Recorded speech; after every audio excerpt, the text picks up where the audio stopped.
What up, what up, what up? Hello and welcome everyone to this 30th episode of the Backwards K Baseball Podcast. I am Chris Asbrock and I'm your host today.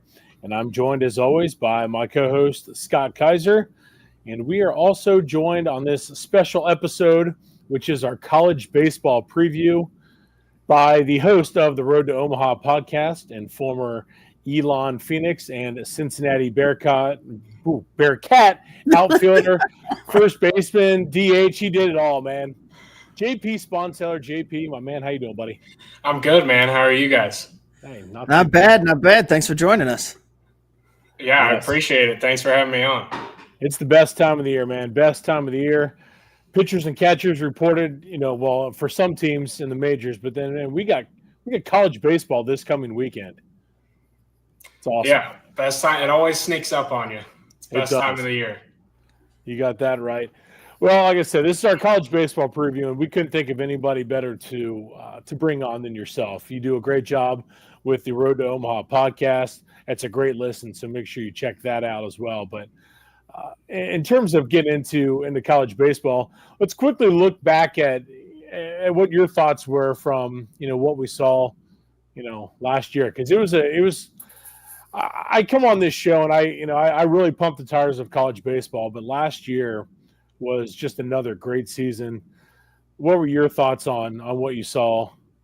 Yeah, I mean, I think it's awesome just how much the game has grown over the past 5 years, and it just continues to grow every year. I was fortunate enough I went to the Super Regional in Lexington, and I got out to the first weekend of Omaha last year. So just being at those two places in person and seeing the crowd and the excitement around college baseball was awesome. It's fun to be around. Yeah, I have Omaha as a bucket list item. I just think there's nothing like Omaha in June, man. It's awesome. But taking a look here at the top 10, we're going to go through the top 10, but overall top 25 from D1 baseball. Texas A&M, they were an Omaha team last year. They've got, they're loaded. They come in at number 1. The Virginia Cavaliers, another Omaha team, come in at number 2. LSU Tigers, everybody knows LSU and their baseball pedigree. And at number 3, the defending national champion Tennessee Volunteers come in at number 4. The Arkansas Razorbacks come in at number 5. North Carolina at number 6. The Oregon State Beavers, who don't have a conference, unfortunately, this year, they come in at number 7. The Georgia Bulldogs in at number 8. Florida State, another Omaha team last year, at number 9. And then to round out the top 10, the Florida Gators. So looking at the top 10, the number 1 team overall, Texas A&M. I mean, last year they were 53-15. Jim Schlossnagle was the coach last year, made major waves in the college baseball world by bolting to Texas.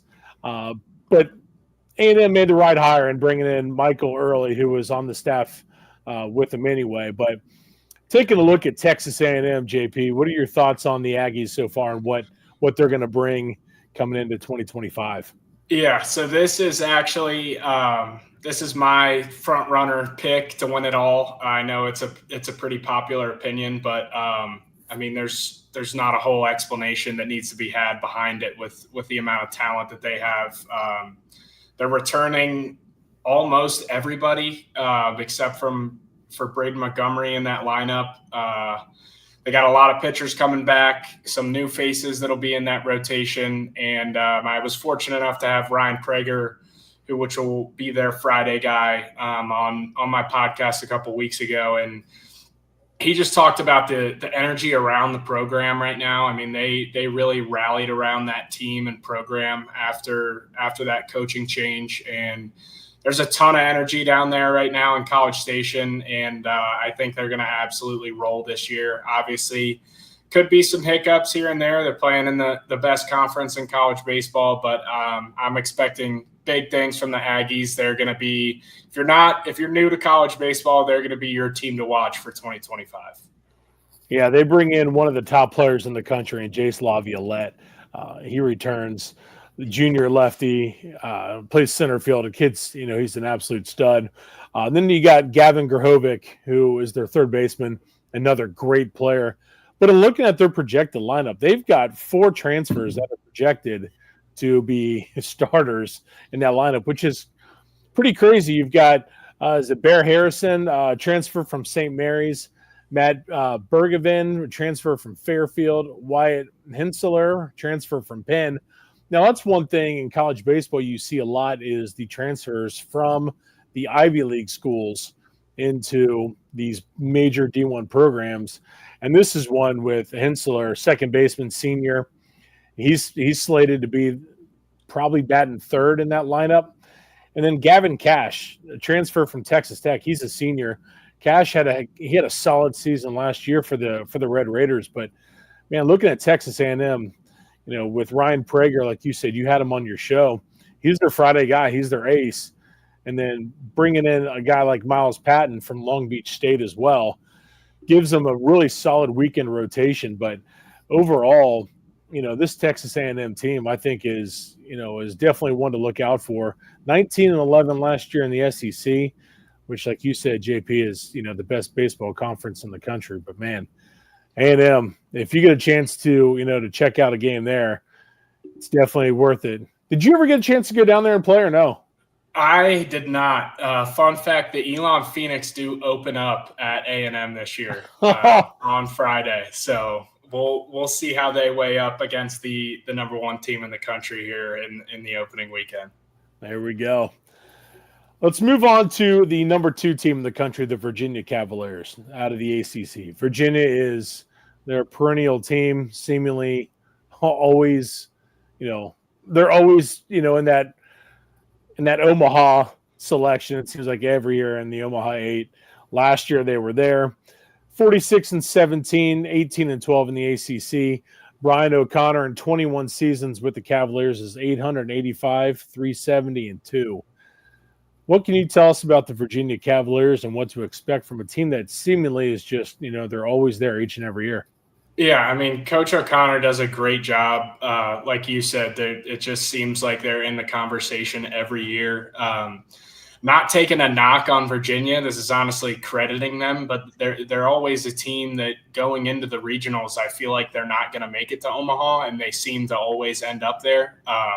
So I think that's just a credit to the coaching staff and their culture there. They got quite a few guys coming back. They got 2, I believe they're Friday and Saturday, got pitchers returning. Both had really strong years last year. And then Henry Ford will probably be doing a lot of the work in that lineup. So, yeah, I mean, I expect them to be back again. I have them in my Omaha 8. I think they're going to have another solid year, and we'll see if Coach O'Connor can get them back to Omaha. Yeah, another guy to look out for is Aiden Teal, the DH junior. He's always, he's had a solid career so far with Virginia. But another one to look out for is a true freshman, James Nunnally, left fielder. You don't see that too often, but, with a big D1 program and one that's consistently solid in Virginia, having a true freshman starting. You've kind of seen it a lot lately in the ACC. You saw it, and with North Carolina and everything like that. A lot of these freshmen now coming in are making waves early. They seem more college ready than what we've seen in the past. So that's one thing to look out for. But with Brian O'Connor in Virginia, they just, like you said, JP, you're spot on there. You kind of count them out, but then there they are in Omaha each and every June. It's crazy.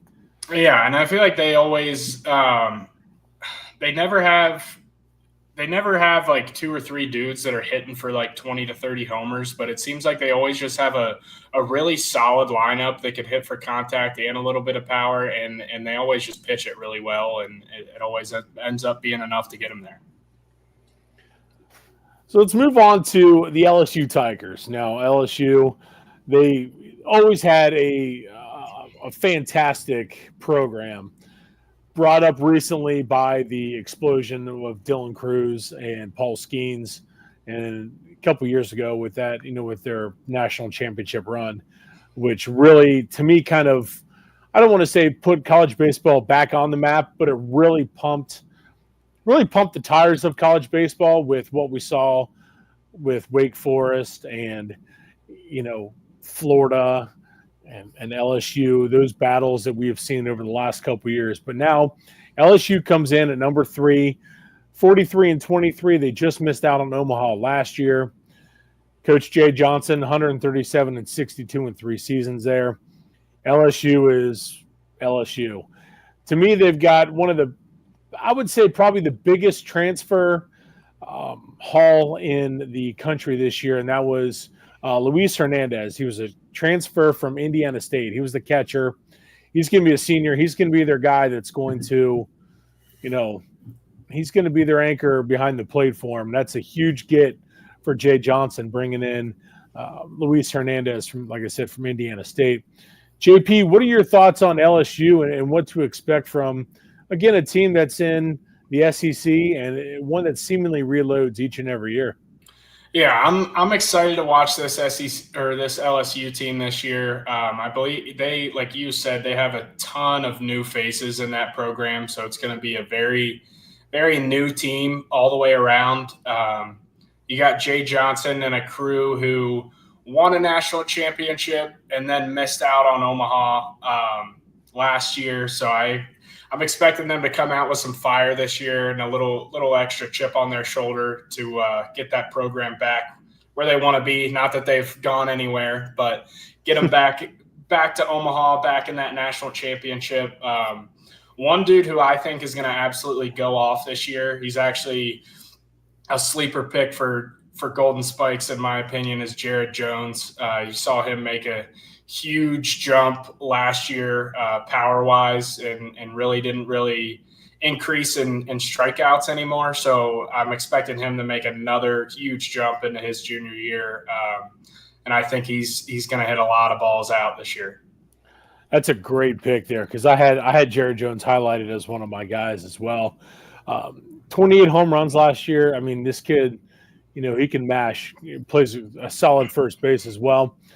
One thing to watch out for with LSU is their rotation. They bring back Cade Anderson, who's going to be their Friday night guy.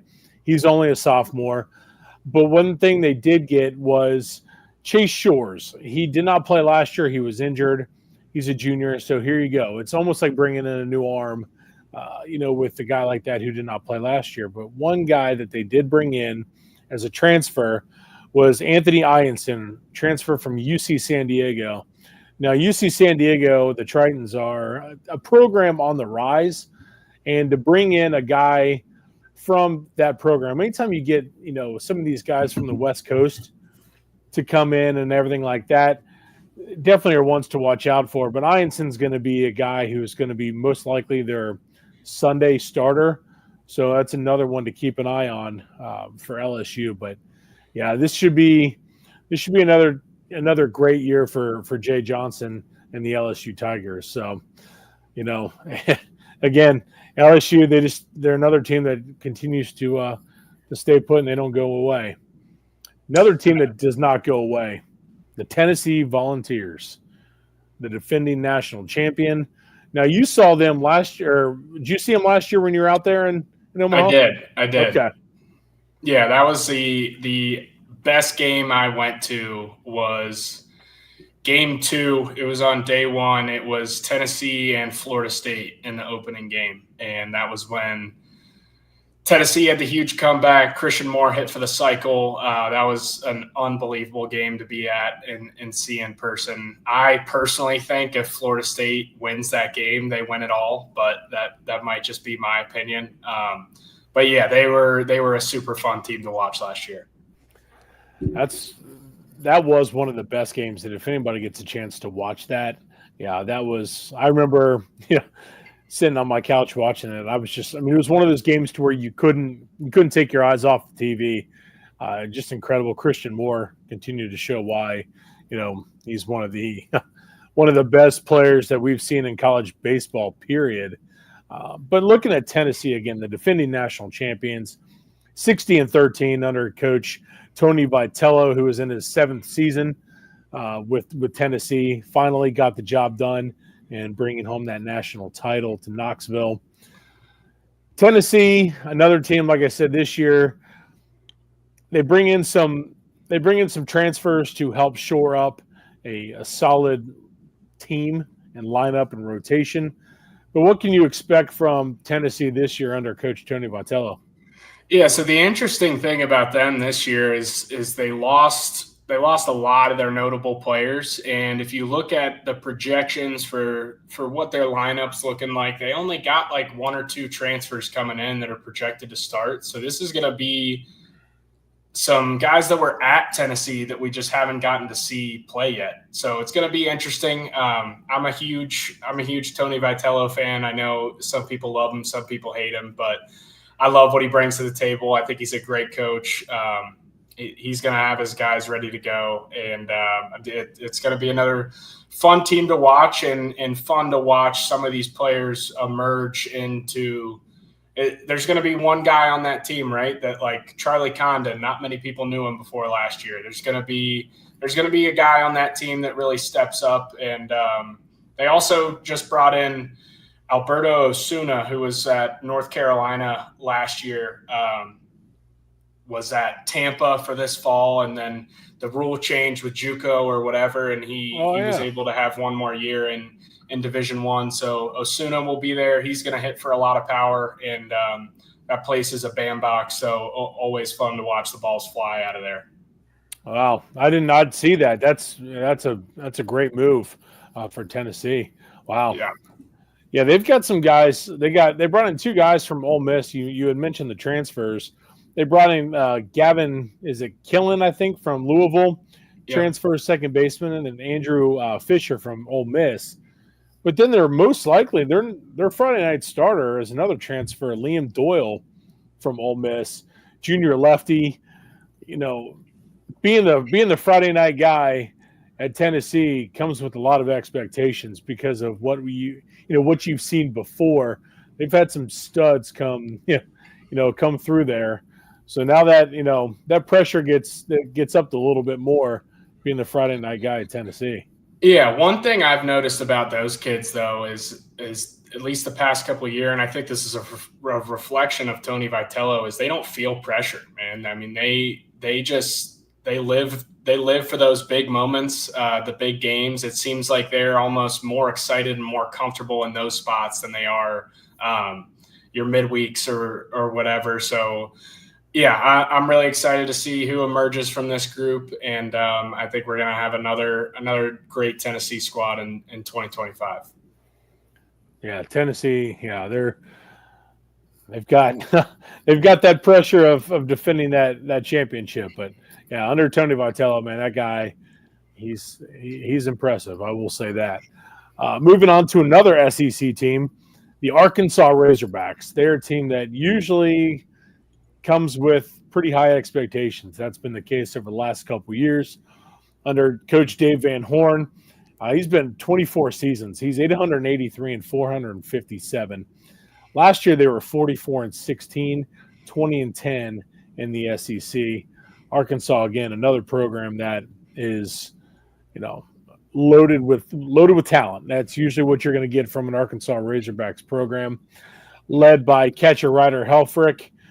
Just a sophomore, high expectations for him. I think he's one that can be, that can really, bring some solid offensive production once it clicks. They brought in a bunch of transfers, one from Vanderbilt, another one from New Mexico Community College, another one from Florida Southwestern Community College, Florida Gulf Coast, TCU, and ECU. So this is a team basically remade with 6 transfers, actually 7, because you have another one from Ohio State. It's probably going to be your midweek pitcher for him. But man, Arkansas seemingly trying to retool, and they did it through the transfer portal, and sometimes that's what you've got to do. And again, I think Dave Van Horn is a great coach, and I think this is something that he's going to be able to really help solidify this ball club and build them up moving into 2025. JP, what are your thoughts on the Arkansas Razorbacks? Yeah, I mean, Van Horn's a legend. This is a team that I personally don't know a whole lot about, probably because of the amount of new players from the portal coming in. I do know that they got a big pickup of Zach Root, who you kind of mentioned from East Carolina. He was one of the big pitchers that was on the board in the portal, so that's a big pickup. And that Gabe Gakel, I believe is how you say his last name. He's their Friday guy. His stuff is absolutely electric. He's got big shoes to fill, and Hagen Smith, he was basically an auto win last year. But yeah, I mean, this is going to be a whole new team. I'm excited to see him. I don't know a whole lot about this team, so I'm interested and excited to find out more about him. Yeah, you and me both, because in doing the research on Arkansas, it's like you said, this is almost a brand new ball club, it seems like. And I know Mike Rooney from D1 Baseball. If you guys follow D1 Baseball, you know Mike Rooney. He's picking Arkansas to win the national championship. I mean, he's really high on the Razorbacks. I'm just like, man, I don't know, because like I said, you're bringing in a couple JUCO guys to help. Like I said, solidify your team. And those are guys who are going to be starters. But like you said, with Zach Root, I think is a huge addition. He's going to be your Saturday guy. That's clutch. But man, there's a lot of unknown with the Razorbacks. So that's going to be definitely intriguing as SEC play, starts off. But solid record last year, 44-16, like I said, overall, 20-10 in the SEC. If you're 10 games over 500 in the SEC, you're doing something right. So, yeah, I think the toughest thing about this is with all of the new faces in the portal and all of this stuff. I mean, even when I've gone through and looked through the transfers, and you just don't really know what to expect, right? I mean, you have these dudes from mid-major schools that go off in the SEC, and then you might have one or two that don't really pan out. So it's all just looking on paper. I don't really try to hype anything up too much or read into any of the unknowns too much. I like to just kind of sit back and watch and let these kids prove themselves. So I don't know if I'm going to have any bold predictions on Arkansas. I would not be surprised if they're an amazing team, but I'm kind of just going to sit back and let them prove themselves to me this year. There we go. Fair enough.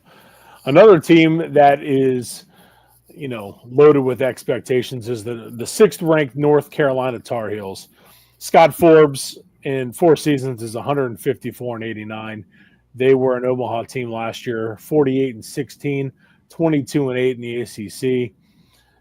This team's loaded again, and they bring in some guys. Vance Honeycutt was the big subtraction, but they hopefully, filled some of the shoes. And Kane Kepley from Liberty, the transfer in, he's a junior. Defensively, he's great. Is he going to produce offensively like Honeycutt did?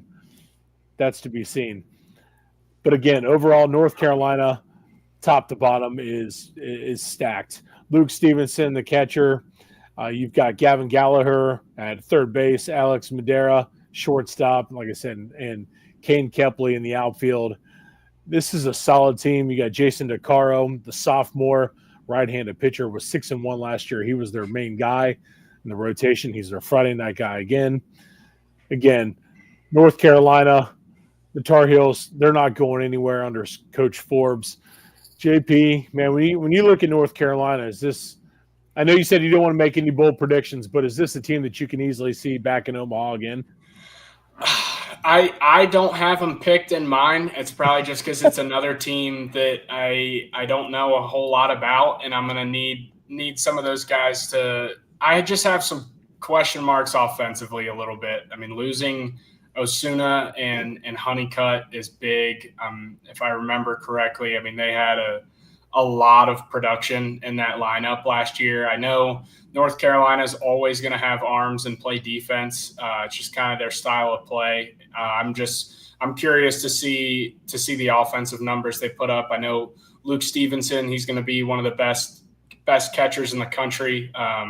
He's definitely going to do his thing and put up some numbers, but I'm curious to see how this 2025 lineup shapes up for the Tar Heels. I mean, looking at the offensive production, Stevenson basically is the only guy that had double-digit home runs for the team that's actually returning. The rest of the guys, Tyson Bass, the transfer from North Carolina Wesleyan, he came in. He had 22 home runs last year. Sam Angelo, a transfer from Montclair State, had 18 home runs. So, these guys offensively do have to step up, but I think the ACC it's another conference where I think it's wide open again. But the arms that North Carolina possess, young and, solid. These guys, were freshmen last year, coming back, and they're leading the rotation again. I think that's something that they can lean on. But you brought up a great point with the offensive production that you're trying to figure out. If that comes back, then they're going to be in good shape. But if not, man, you're going to have to win a lot of games 2-1 and 3-2 or anything like that. And I hate to say to play for the home run, but I mean, if you've paid attention to college baseball in the past few years, it's all these teams that get to Omaha and that are successful in Omaha have at least two guys that are hitting 20-plus homers. So it's just kind of the way the game's evolving a little bit. I'm not saying they can't do that, but we're just going to have to see kind of how those new faces contribute to the lineup. There we go. Let's look here at the seventh-ranked team, Oregon State. The Beavers are without a conference. It's kind of weird to see, without the Pac-12 being around anymore. You've got a solid team in Oregon State. Consistently is, a regional and super regional host. Has been to Omaha multiple times under Coach Mitch Canham. He's 176-87 in 5 seasons with the Beavers. 45-16 last year, 19-10 in the Pac-12. Well, the now defunct Pac-12. A team without a conference. This should be an interesting, situation for Oregon State because they're going around playing everybody. If you look at their schedule, I mean, it's the majority of the time they're staying on the West Coast, but I don't want to say they have an easier schedule, but without the Pac-12 conference slate where you had, you were guaranteed, UCLA, Oregon. I mean, they do play Oregon again this year, but, the prototypical Pac-12 powerhouse ball clubs, they're not on that schedule. The majority of these guys are West Coast Conference teams, WAC teams. So it's going to be interesting to see what happens with Oregon State, but a team that did lose some talent from last year. What are your expectations for Oregon State coming in at number 7? Yeah, I mean, filling the shoes of Travis Bazzana is going to be super tough. I mean, he was an absolute stud last year. Couple names to circle in that lineup. They did get a transfer, Iva Arquette from Washington. I think he's going to be able to put up some big numbers for them. Gavin Turley was in that lineup. He's coming back. Trent Caraway is also coming back. So, yeah, I think my one concern would probably just be what we were talking about with the schedule is how prepared they are for the postseason, right? I mean, these SEC teams, they're playing against each other every week in and out. And once they get to regional or the super regional, it's just like playing any other weekend for them. So I'm curious to see now with that lesser schedule, I think they're going to be able to do really well and place themselves well in the regional. But I think my only question mark is going to be how prepared they are for that postseason baseball when that time comes. I mean, the start of their schedule is pretty brutal. They start off with Xavier on Friday in Surprise, Arizona. You got Indiana, Xavier again. You got Virginia, Oklahoma, Baylor, and just kind of going through. I mean, you got a series with San Diego. You got Grand Canyon a couple times, Cal Poly. But then you do have, you amp it up with Irvine. and Fullerton, but Fullerton was down last year. Mm-hmm. Like I said, you face Oregon, but other than that, it's a relatively low key schedule for the Beavers. So that's one thing. That's a great point, JP, in terms of how prepared are they going to be for postseason play. A team that back with the Pac-12 schedule, they could get away with that and battle these teams, moving forward. But man, now with a lighter schedule, it's That going to and make things just tough. West Coast baseball in general. I know last year, and I'm kind of a fan of West Coast baseball. I like when you got your UCLA that's good. I like when these teams all meet together that are really good in the postseason. So I'm hoping that West Coast baseball makes a little bit of a bounce back this year, but like you said, just across the board, kind of a down year last year. So yeah, I mean, it'll be interesting. Yeah, I'm a huge fan of West Coast baseball as well. I think, as all my papers are blowing all over here, my rankings there. But we've got, I mean, if you get a chance to watch some of the late night games, I mean, even if you get a chance to watch a team like Grand Canyon, they're fun as all get out. You got Irvine, Fullerton, UC Santa Barbara, hell, even like Pepperdine. If you watch a game at Pepperdine, that's one of the most picturesque ballparks you're going to see. It's just awesome. I mean, there's such talent out there on the West Coast in baseball. Yeah, I'm with you, and it always makes it better when these teams, because they're seemingly put on the back burner from a lot of people. A lot of people don't watch the West Coast baseball like some of us do. So.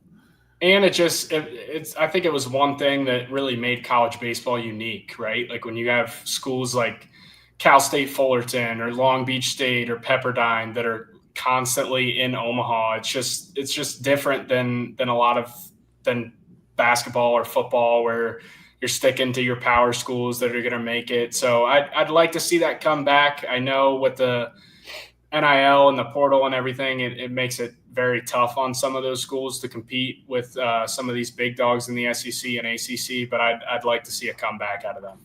Yeah, I'm 100% with you. Well, with the number 8 team, we're going to move back to the SEC. The Georgia Bulldogs. Georgia came in.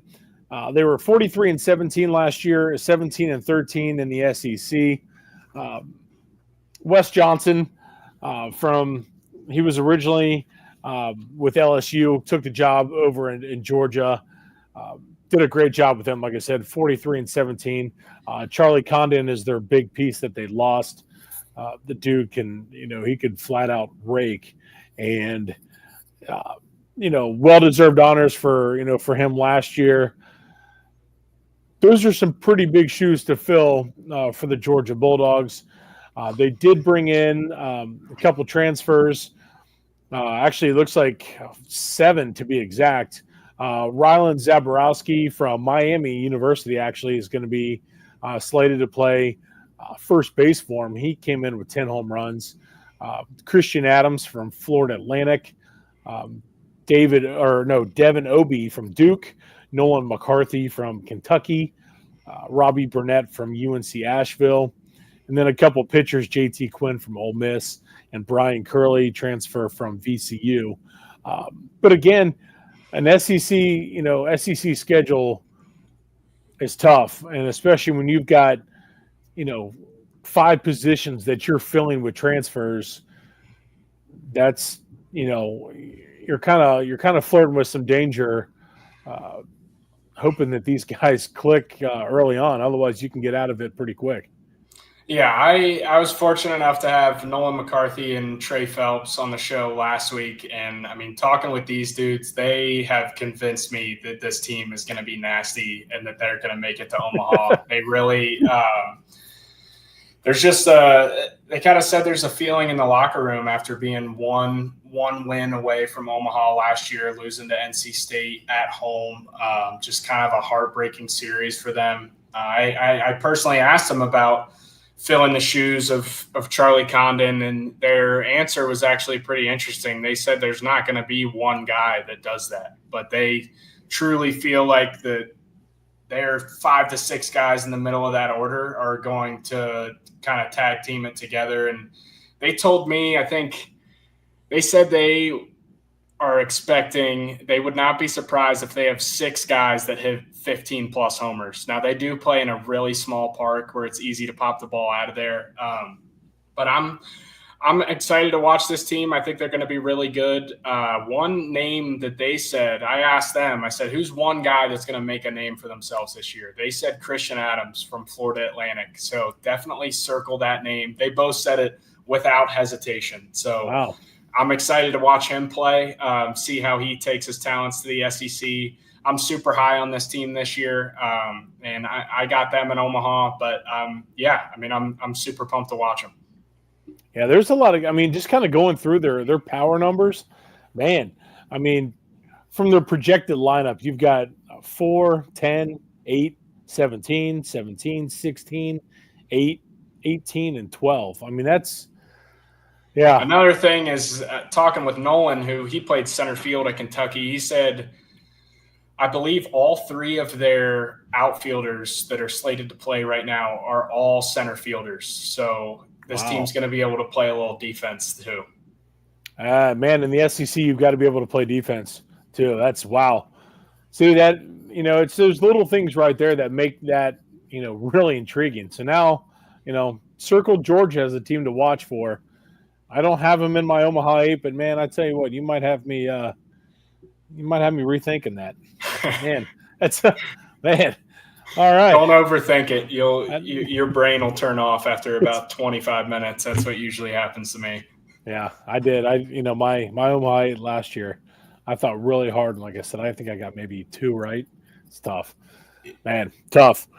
Let's touch on another team that was in Omaha last year, the Florida State Seminoles, finally seemingly getting back to national prominence. They kind of fell off a little bit. Link Jarrett, in 2 seasons, 72 and 48. Link Jarrett's a great coach. Led him to a 49-17 record last year, 17 and 12 in the ACC. Again, like you said, JP, they were in that barn burner of a game against Tennessee, and I'm with you. I think they go really far had they beaten Tennessee, because I don't think Tennessee would have won the national championship then. They seemed kind of worn down a little bit, but that win over Florida State kind of seemingly jump-started them a little bit. But Florida State, man, is a team that is they're pretty solid from top to bottom. They return the majority of their lineup. They are bringing in 2 guys from junior college, Chase Williams from Northwest Florida State, and then Pensacola State, Bladen Plain is his name. So 2 outfielders. So 2 of their 3 outfielders are going to be filled with JUCO transfers. Rest of them are guys that were there before. Actually, I take that back. Just kidding.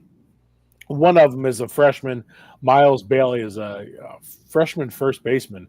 So have you seen him hit at all yet? I have not. No. I saw a clip from an inner squad. He's a big 6'5" left-handed hitting first baseman. He's going to be pretty fun to watch, I think. All right, there we go. That's what I like to see then. All right.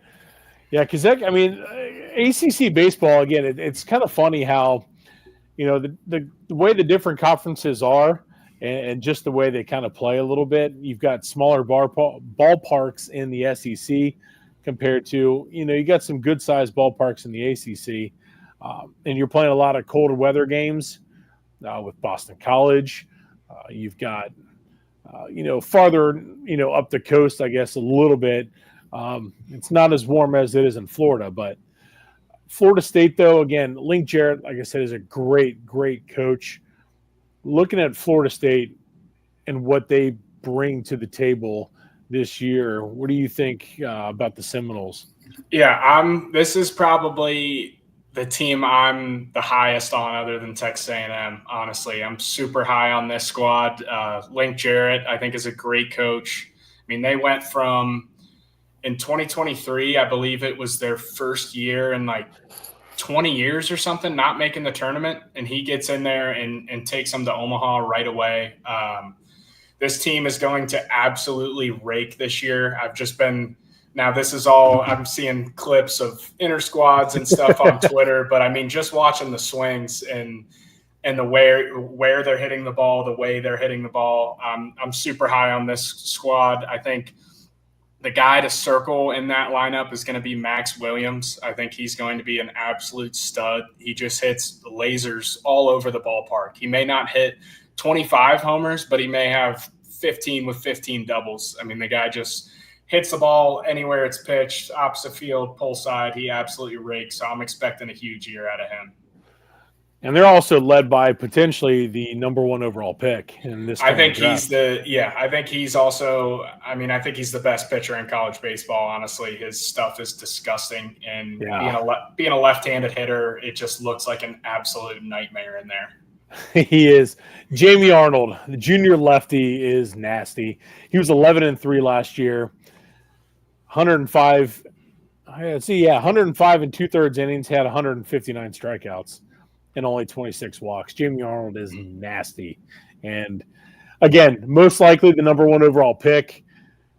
You can't teach. I remember the days, coaching, at Mason. I remember, Coach Bly, we were talking about, some players or whatever we're evaluating. And he said, you can't teach being lefty and you can't teach the size.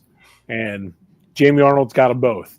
So, it's one of those things that's like, okay, you just got to sit back, and anytime you get a chance to watch Florida State on a Friday night, you do it because Jamie Arnold's going to be taking the ball, and it's going to be fun to watch. So, and with that lineup, like you said, JP, if they're swinging like they, like you've seen so far, in the fall and early spring, man, this should be a fun season down in Tallahassee. So it's definitely one to keep an eye on. Actually, I do have them in my my Omaha 8, so I hope you're right on that. Let's move across the state with the Florida Gators, and they were another Omaha team last year. Kevin O'Sullivan is another legendary coach. 17 seasons, he's 717 and 349. Last year, they were 36-30. They were 13-17 in the SEC, and they made it to Omaha. Now, let's be real. They rode the coattails of Jack Caglione, who completely he was an absolute nightmare for anybody to deal with in the NCAA tournament. That was one of the best performances from start to finish that we have seen, and he single-handedly carried the Florida Gators to Omaha last year. Now, with that being the case, what are your thoughts on the Florida Gators and what to expect from a team led by Kevin O'Sullivan, a team that's usually, Florida's, for the most part, they're pretty solid. Is that another expectation again this year? Yeah, it doesn't matter what the preseason looks like for them. They're always going to have dudes down there that know how to figure it out, and Kevin O'Sullivan obviously leads them in doing that. He's a outstanding baseball coach and recruiter. And they've, I don't even know what the number is and how many times they've been in Omaha in the past 10 years or since he's been there, but it's been a lot. Like you said, they're missing Caglione, who I was fortunate enough to play against him in 2023. And he's the best hitter I've ever played against, probably watched up close. He was that good, that impressive. He's a dude who he doesn't have a like that wide of a stance, and even when he got in the box, he was white line to white line, just taking up the whole box. I would do a lot of things to have size and strength like that. But I think they're going to have another solid year. They got one of the better position players in the portal, Blake Sear from Miami. I'm expecting. Let me pull up. Brody Donay is going to have a huge year. He came in from Virginia Tech last year. He hits for a ton of power. And, they got guys like Cade Kurland, who he had, honestly, when I played against him in that 23 season, I thought he was one of the best hitters in that lineup. Now, he had not a down year his sophomore year, but hit 245 with 14 homers. I think he's going to have a huge bounce back year and put up some big offensive numbers. And then you got you got Colby Shelton and Ty Evans, who are two more veterans to that lineup. So I mean, I think they got plenty of guys returning who know how to enforce the culture they got going down there, and would not be shocked at all if the Gators are back in Omaha. It's crazy, just like you talked about, they had 13 wins in the SEC, but that also just proves, I mean, one, how good the SEC is, but I mean, just the resilience of that team last year. I mean, they were one of the last teams in and just fought all the way through regionals and supers and made it to Omaha. Yeah, it was amazing that once they got in, they just went on that tear. And I want to say, I think they've got a streak of, I want to say I just saw like 16 straight regionals. I think they've been in NCAA tournament 39 regionals, active streak of 16 straight, 2 straight College World Series appearances. I mean, it's just, it's incredible what they do down in Gainesville. I mean, just, they continue to reload down there. Kevin O'Sullivan is just an unbelievable coach. And, they just, it's impressive. And I remember watching you guys on little ESPN Plus action, watching you guys go down there and play Florida. That's always fun to go back and watch. And it was cool to, I remember heading on to my living room and we kept a couple games close. The Sunday one got out of hand early, but Friday and Saturday we competed for a few innings. Did Jack pitch that Sunday game? He did. Okay, that's what I thought. We did okay off of him, but our pitching was thin quick on Sunday, and that was the issue. I think he actually hit 2 or 3 homers on Sunday.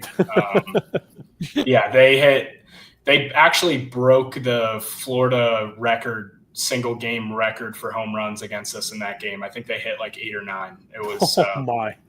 And that was actually we had the weekend before, we had a fight breakout where the benches cleared. So instead of suspending our whole team, they broke us up where we like suspended like 5 players a game for the next 5 games or whatever.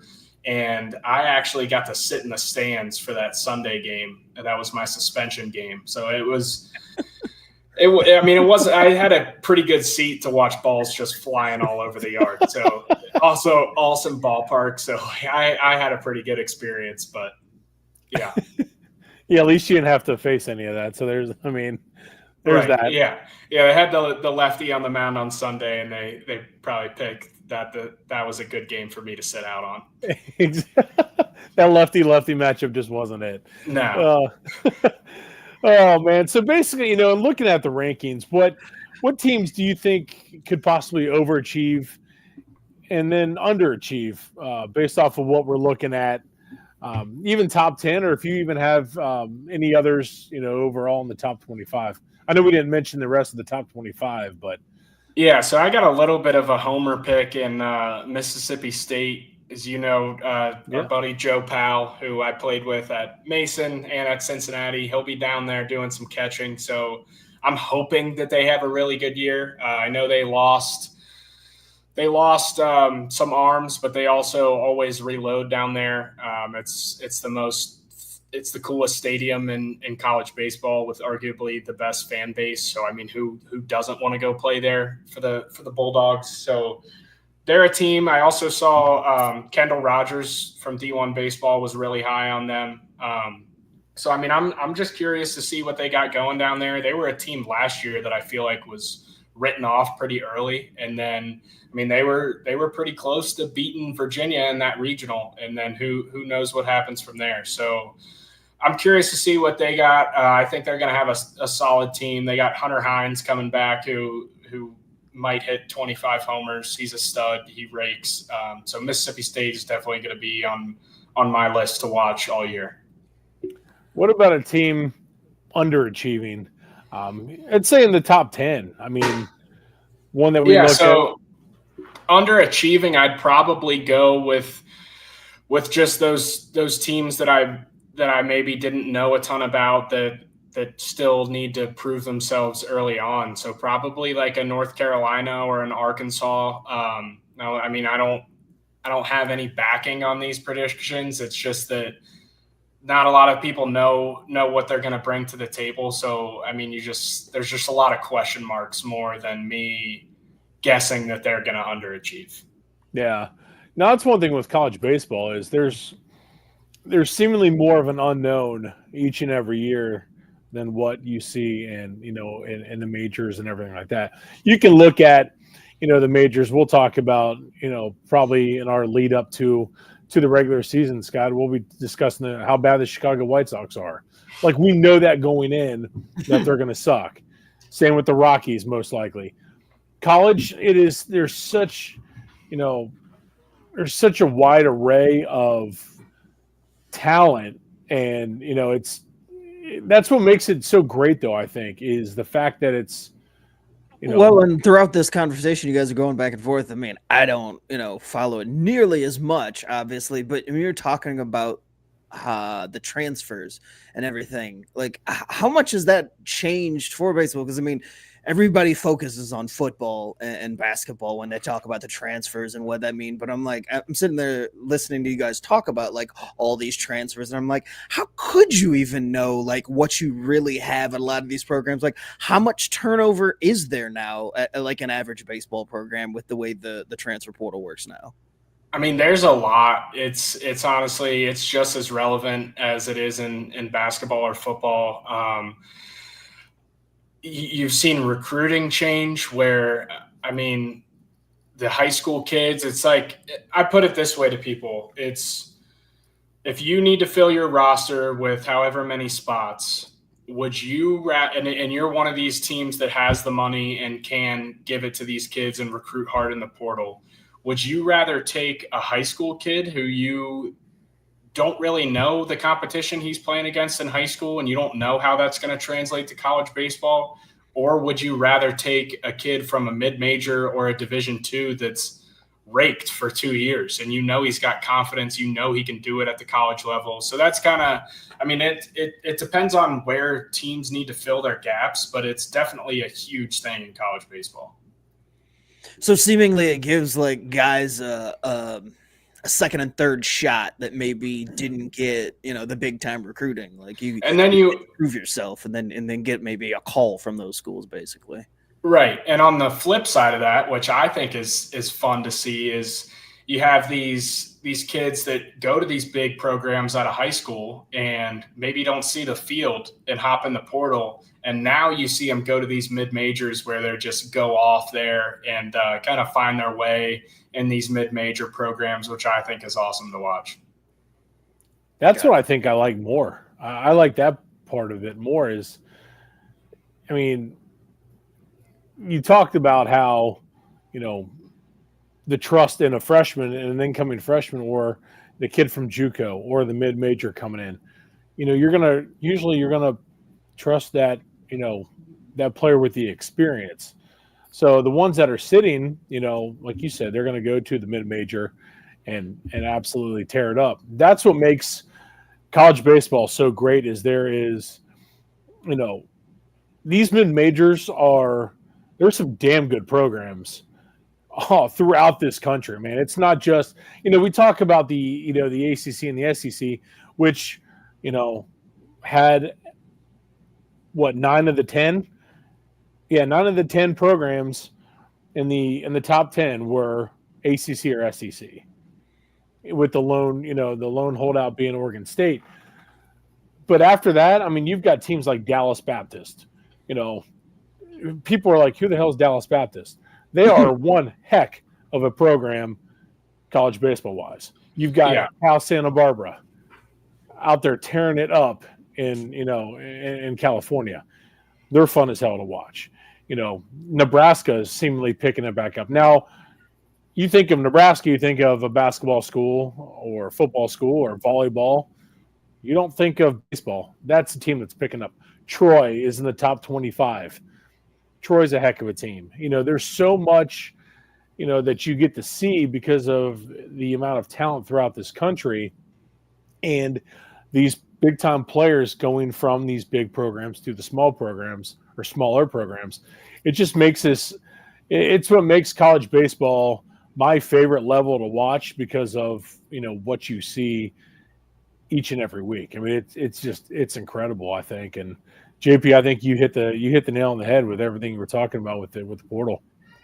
Yeah, and I'm not someone who really just watches the SEC or the ACC. I love to watch all these mid-major matchups. I think it's super underrated, and you find some super competitive baseball with some studs who you'll see them transfer and be on the big stage next year, or you'll see them go off at that school for 3 years and be in the draft. I mean, I think it's one of the best things about college baseball, like you said, is just the diversity of talent across all of college baseball, really. Yeah, and that was one thing, being lucky enough to watch, my Scott knows my love affair with Paul Skeens. I watched Skeens when he was at Air Force, and just watching him and what he did at Air Force as a two-way player, and then when he decides to transfer and go to LSU, then his profile exploded more from what you saw, and it's just it's incredible. But again, there's so much talent around. So you go to down to Clifton where you were. There's Big 12 baseball there. Yeah, I mean, there's some great teams that UC played last year, and let's talk about UC. You yeah. know, I mean, 32. Oh, before go we get ahead. into that, Yeah. I mean, you got a guy who was my roommate, Ryan Nicholson, who, if you're a UC fan, you knew who he was. But in the Yes. college baseball world, people didn't know who Ryan Nicholson was. And then he goes to Kentucky, sets the single season home run record, and takes the team to Omaha. And he was kind of the name to circle in that lineup. So it's fun to watch. I obviously like when guys stay home and stay at the schools and kind of build up that program. But it's also, I mean, it's awesome to watch these guys go to the highest level and continue to have success. Yeah. One thing, and because you played in this area, you played at Mason. There's so much good talent, and if they watched our interview last week with Carter Schaus, uh, a freshman from Fenwick High School, you know, and we said there's the amount of talent in this area. I mean, it's just this area is riddled with D1 baseball players, and that's the really cool part about it. And it's cool seeing these guys, not going far away. A lot of these guys are staying close to home, and they're building up these local programs. Which again, you've got NKU last year, who we'll touch on here in a minute. They were in the NCAA tournament. Xavier is, they're a team that, my God, you look at their schedule, it's a nightmare each and every single season. But they're making waves. You've got obviously Cincinnati being in the Big 12. Once they moved up to Big 12 competition, that automatically you're a Power Four program or in a Power Four conference, but that just the profile just gets bigger.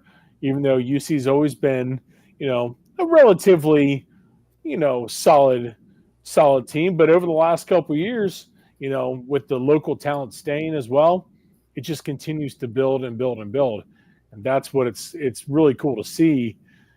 These smaller programs continue to stay relevant and stay as a solid team each and every year.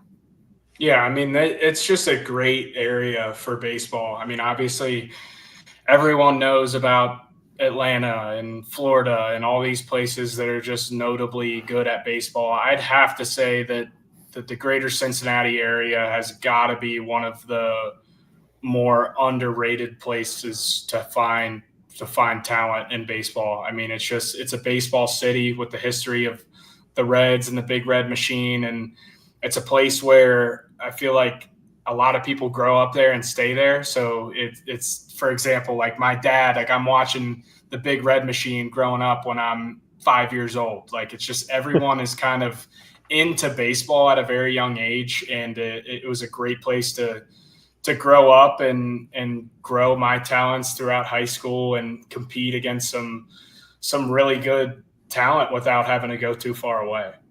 Yeah, that's the best part about this area. So let's look at this area. Like I said, the Cincinnati Bearcats, 32-25 last season under Coach Jordan Bischel, which was a phenomenal hire, in my opinion. They were 17-13 in the Big 12. Now, this is obviously a program, JP, that's near and dear to your heart. What can you tell us about the good old Cincinnati Bearcats? Yeah, so they're bringing a decent amount of guys back that I think are going to be contributors. They also have a lot of new faces to the program in general. I think the biggest miss, they're going to miss Josh Cross in that lineup a lot. He absolutely raked and supplied a lot of the RBI numbers last year. But I think it's going to be another situation where you have to have a couple guys step up to fill that gap. I mean, I think Carrington Cross, who's coming back for his senior year, is going to have a monster year. Now, he might be a guy who hits for a higher average, and he's going to hit 10 to 15 homers, but maybe not the 20 that Josh Cross did. He's going to have a big year. I'm expecting guys like Landon Viderick and Tommy O'Connor to really step into their junior and senior year. I'm expecting big things from both of those guys. I think if those two step up, I think the lineup's going to be okay. They're returning Nate Taylor, who was probably their best starting pitcher last year. Now, he might be the Saturday guy because they had brought in I believe his last name is Mrakic or something like that from Central Michigan. Yeah. He's a dude. He's one of Coach Bischel's guys. So expecting big things out of him. People think he's the front runner for the Friday guy right now. So, yeah, I mean, I don't know. I'll be honest. They exceeded my expectations last year, and I think that's just a reflection of the coaching staff and Coach Bischel and kind of the culture and the team identity that they've brought. I mean, I know that was kind of a bigger change from the teams that I played on. They play a little bit more small ball. They really prioritize base running and defense. So, I mean, and that keeps them in a lot of games. So I'm interested to see what they have. I don't have any bold predictions, but I don't think they're going to suck at all. I'm expecting a really competitive group. I mean, they didn't give in once last year, and I think that's just part of the culture that's being built down there, and I'm really pumped up to watch them year 2 under Coach Bischel in the Big 12. I mean, they were projected to finish last season. They finished 5th in the Big 12. Yeah. I mean, it's impressive with what, Coach Bischel did. You lose Oklahoma and Texas out of the Big 12, but unfortunately you gain Arizona and Arizona State. So, I mean, it's kind of a, 6 of one, half dozen of the other. But I think I would rather, in terms of things, I think I would rather have Arizona State coming in as opposed to Oklahoma and Texas. But, regardless, it's great competition anyway. So, yeah, last year was really one of my first years watching a lot of Big 12 baseball. I know, people who claim to be high up and really into the SEC and ACC, the best teams, they kind of knock the Big 12. I don't know why. I mean, obviously the talent's a little bit better it's better in the SEC and the ACC. I will say that. But the thing about the Big 12 I saw last year was just the competitiveness. You didn't even have one or two teams at the top that were better than everybody, and then one or two at the bottom that were worse than everybody. It was just every series was super competitive, and it's a really fun conference to watch. Yeah. I mean, you got teams like TCU, Oklahoma State, Baylor, Kansas came on last year. Yeah, I mean, it's, again, this is a program, wide, conference that is, it's solid. UCF, they're bringing it each and every year as well. So again, I don't understand. I'm with you on that. Why the Big 12 gets the rap it does, because it's not, it's super competitive, each and every year, and Yeah. it's not. Yeah, I never understood that. I'm with you on that one. Let's take a look at Xavier, your arch nemesis. Scott's school, but I was gonna say I'm still paying a lot to not go there. yeah, it's all good. It's all good. Xavier 30-27 last year, 12-9 in the Big East. Another conference that is highly underrated is the Big East Conference. And honestly, if you get a chance, the Big East tournament up at Prasco Park is where it's at. Man, it's so cool to see. I mean, JP, you've played at Prasco. You know how nice of a ballpark that is. Oh yeah. And to host the Big East tournament, man, it's first class. So if you're in this area, you gotta make sure you check it out. But Xavier, though, under Coach Billy O'Connor, I mean, they're a team that in the Big East is always projected to finish in the top 2 or 3. UConn is the class of the Big East each and every year, it seems like. But Xavier is that pesky program that does not go away. They play one of the hardest schedules, it seems like, each and every season.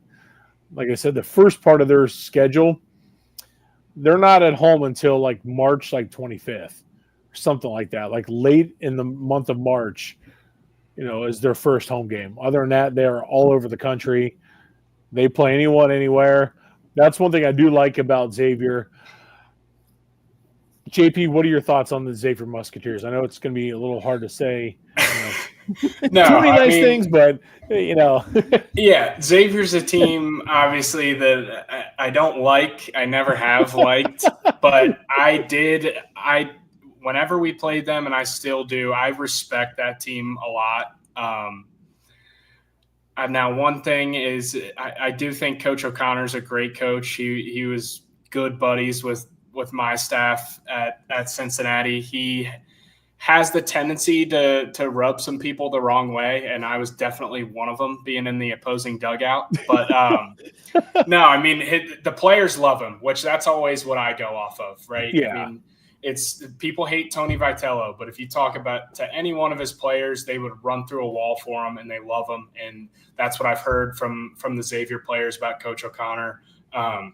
So he does a great job.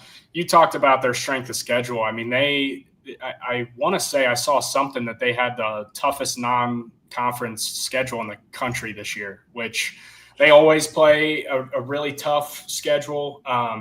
But I mean, it prepares them down the road, and it puts them in a place where if they hit that 30 to 35 win mark, they're going to be in a regional with an at-large bid, which being a mid-major school is a big thing.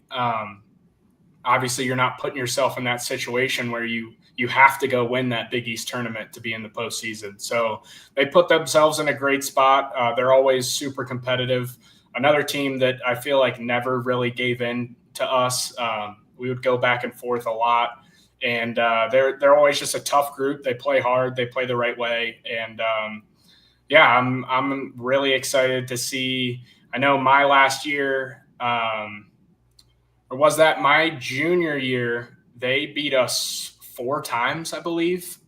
Wow. Then we got them back my senior year. And then I want to say it was either split or UC won both last year. So I'm excited for those matchups this year. I think they're going to be some pretty competitive matchups. Oh, yeah. And just looking at their schedule, they start off, like I said, Oregon State. They got Indiana. Oregon State again, Louisville. They go to Indiana. They go to Stanford, to Tennessee. And then they go to a weekend series at Vandy. Then they go to LSU, at Tulane, at Kentucky. And then they open up conference-wise. Their very first conference series is against UConn. Again, it's an absolute nightmare schedule they play. But again, I respect that anywhere, anytime mentality. I love it from Xavier. And again, they've got some local guys, from the Cincinnati area on this ball club that transferred back in. So that'll be something to watch as well. But Xavier, again, they're going to be a team, to keep an eye on, because if they can pull off a couple big victories early on in the season to help build that resume, then don't be shocked if you see the Xavier Musketeers playing in the NCAA tournament again this season. So, yeah, they're, like you said, JP, they're a pesky ball club that, they're solid. They don't go away, but that respect factor is there. Yeah, great place to hit too. Seems like the wind's usually always blowing out. The field's really small. Really fun place to hit BP at. Yeah, I'm trying to think. I played there, man, it was like 25, 30 years ago. Oof, man. I don't remember any of that. I just remember playing that was like first college field I played at, and it was awesome, but that's all I remember.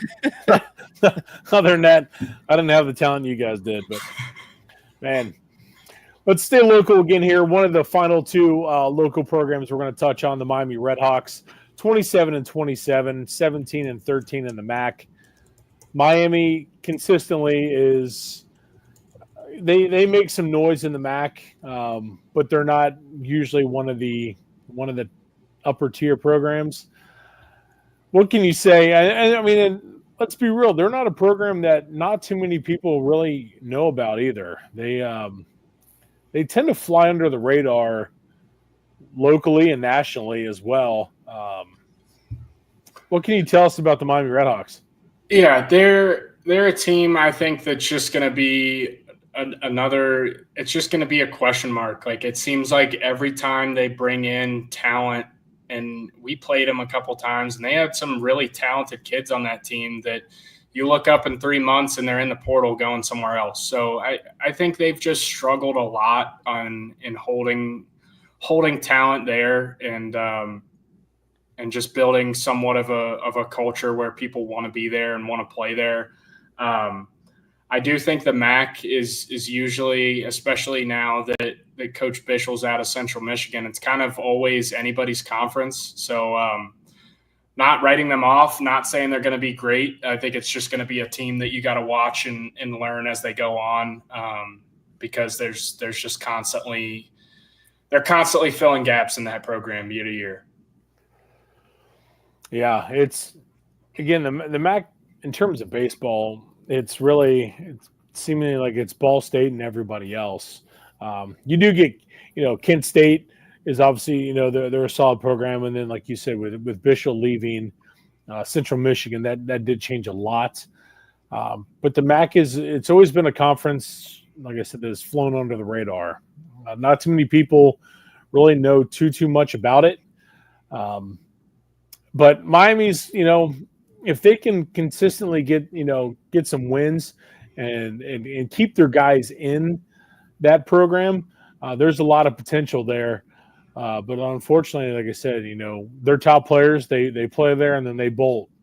That's been the case over the last couple of years. But let's quickly touch on the last local program, the Northern Kentucky Norse, NKU.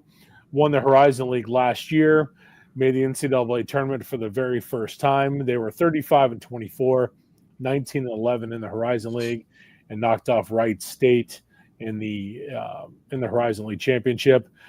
They did make it to the NCAA tournament, like I said, the Knoxville Regional, where they lost to the ultimate national champions, Tennessee. They lost 9-3 to them, and then were eliminated in a 6-0 loss to Southern Miss. From your experience, JP, what can you tell us about the NKU Norse? Yeah, I mean, they're a team that, and you got to remember, I was only at Cincinnati for 2 years, so really only got to play against them for 2 years. But it seems like those 2 years, and since I've left, they're a team that just continues to get better and better. I think Coach Dinneman does a great job, and all the guys absolutely love him. We were fortunate. We honestly had a lot of roster turnover to them. A lot of guys from Cincinnati going to NKU. So I've had a relationship with a few of the guys on that team, and we've hung out with them a decent amount.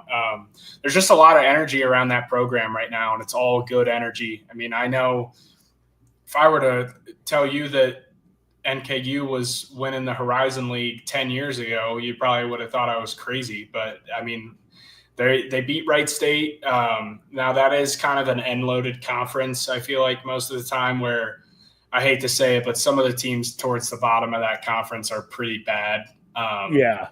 And yeah, I mean, that was huge for them last year, winning that conference. I don't know if it's the first time that they've won the conference. I wouldn't be surprised if it is, but yeah, it was.